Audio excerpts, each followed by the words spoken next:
Have you ever wanted to build your own video game but don't have any programming experience or don't know where to start?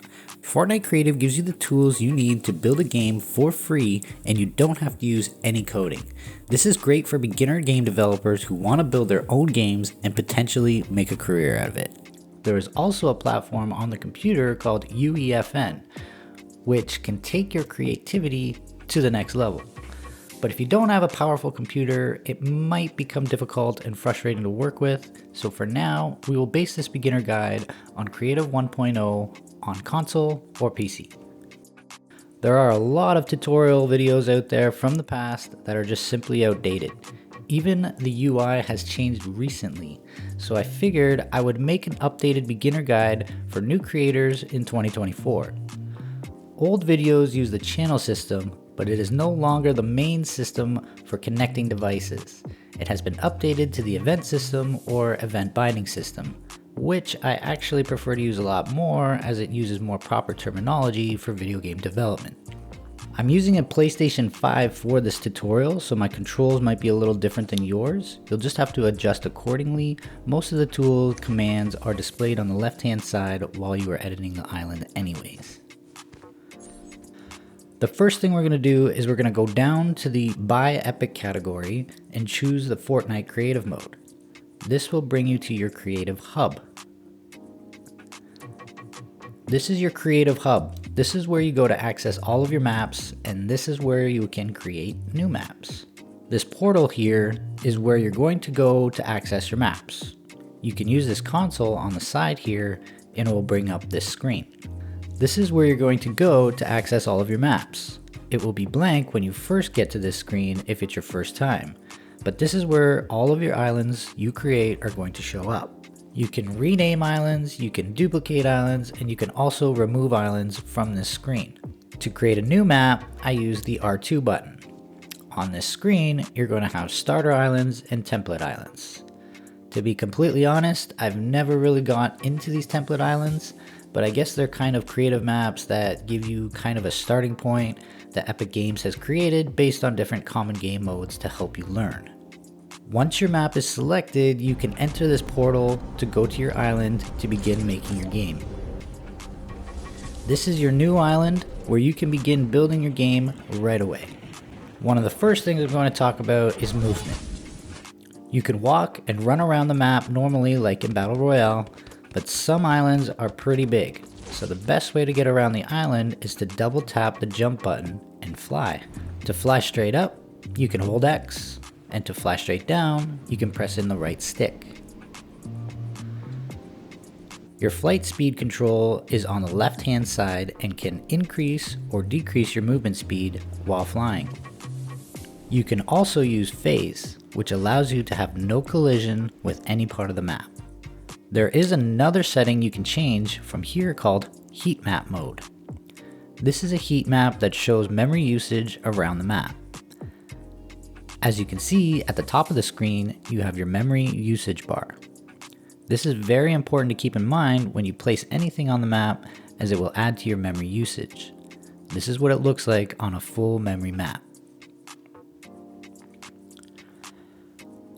It's important to be cautious of this because in my early days, I have had maps that I put weeks of work in and ended up maxing the memory, so I'd have to keep having to delete stuff in order to add more stuff. And it just ended up not working out, so I ended up scrapping the map.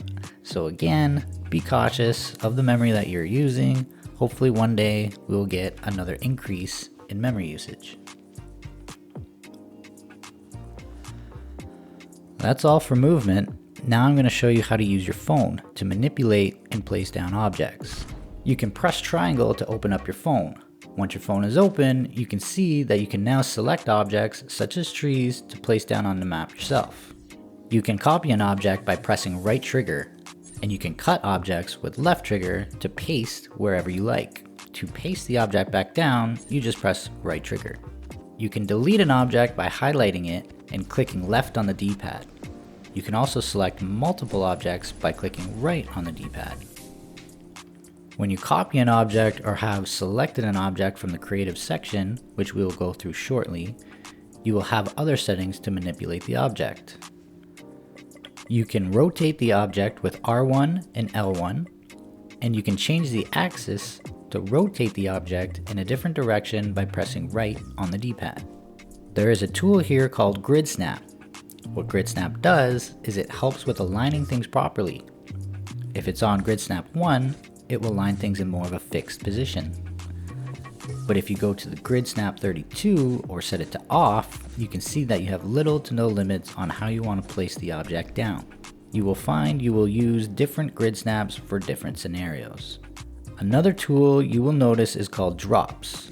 When you have drops on, it will drop your objects or devices straight down so that it is touching the ground. When you turn drops off, it allows you to place an object exactly where you want it. You can change the collision of an object as well, so that it does or does not collide with terrain or any other objects. You can resize your object by holding down the B button. Press R1 to grow the object and L1 to shrink the object. You can also bring up the options screen. There are some alternative options here, such as changing an object to a prop. You can see that if I try to place a floor tile down, the options to change it are limited. This is because these pieces aren't necessarily a prop, but you can make it one. And now you can see that I have more tools to work with, such as changing the angle, grid snaps, etc. Now that we know about the tools, let's open up our creative menu. Here you can see different tabs for the different elements for your games. We have prefabs, which are pre-built structures that you can just place into the map. Remember, the memory can add up pretty quick when using prefabs. You can also see each individual prop used within the prefab if you just want to add one specific piece to your map. When you know of a prefab you want to use, you can press X to add it to your quick bar. Exit out and open up your phone with triangle to use your quick bar. Hold down L2 and press the button specified on your quick bar. Now you can see it's going to show you the area of space that your prefab will take up, and to place the object down, just press R2. Note that these walls are not the exact size of your prefab, as you can see with this example. You're also going to want to keep in mind of the terrain. Unless the land is completely flat, it may not sit properly on the ground like how it's supposed to. The next tab in our creative menu is the props. Here you can access every individual piece that you may need within your game. There are additional categories on the side that you can use to narrow your search. You can see the music category in case you want to build a music stage. There's a terrain category for adding different terrain elements to the map. Or in the nature category, you can add a ton of different nature elements to your map, such as trees and bushes.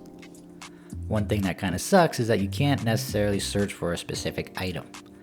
Like if you want a couch, you simply can't just search couch. You can select the entire set of pieces or go into each of the individual pieces. To place a piece down, it is similar to prefabs with the R2 button. The next tab in the creative menu is devices. The devices are key components that make things connect with your game. Each device has its own settings and functions that you can tweak to make your game work how you want it to. There are a ton of devices here and many combinations, so I probably will make another video going over a bunch of different devices within Fortnite Creative. For now, I'll just show you how a couple devices work and how to set them up. We will use a button device and a pop-up dialog device, as they are one of the more common devices used. First, we will add them to our quick bar. Then we'll place both devices down. Now you can see when you are close to the device, it shows an option to go to the device settings. What we're going to do here is make it so that the button and the pop-up dialog device are connected, so when a player interacts with the button, it will cause the pop-up text box to appear. When we open up the button device, you can see the list of settings that you can change. You can name your device at the top so that it's easier to search for when your game gets full of hundreds of devices. We're just going to change the interact time to 3 seconds. Now, if we go to the Events tab, this is how we connect the devices. It can be pretty simple, as you can see, on button interacted with, and then it gives us the option to choose another device to connect it to that action.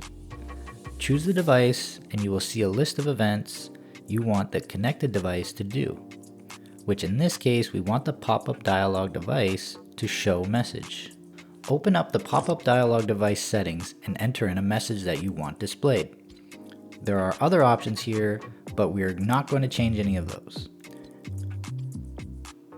You can double check that your devices are connected by going to the event screen on the opposite device and see that button is listed. Another device that's good to know is the player spawner.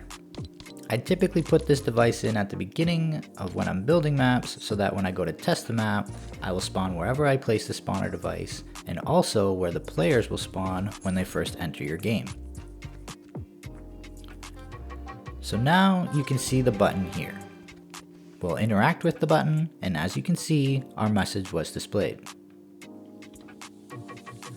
Now we're going to look at weapons and consumables. The consumables are all of the items outside of the weapons that you can use within your game, such as healing and crafting items. To show an example of what to do with them, I'm going to grab a device called the item spawner device and place it down. The item spawner does just what the name implies. It spawns items. In order to add a weapon or consumable to the item spawner, you need to find the weapon you want to add and select it. Now you'll notice it doesn't go to your quick bar. It actually goes into the inventory section as if you're playing normal Fortnite. So get close to your spawner, then open up that tab in the creative menu, hover over the weapon, then drop it like you would in normal Fortnite. You'll see when you exit out that it has now been added to the spawner. You can change some of the item spawner settings to make it fit your game better. For this example, I'm going to change the one setting of initial spawn time to 3 seconds. Now when we play the game, you can see that the weapon will spawn in 3 seconds. You can add chests to your game, but we'll go over that in a different video. With the new user interface of the island settings, I have decided to do a separate video going over all of the settings. So feel free to subscribe so that you can see when the next video is published as part of our beginner guide series. So thanks for watching. I'm out. Peace.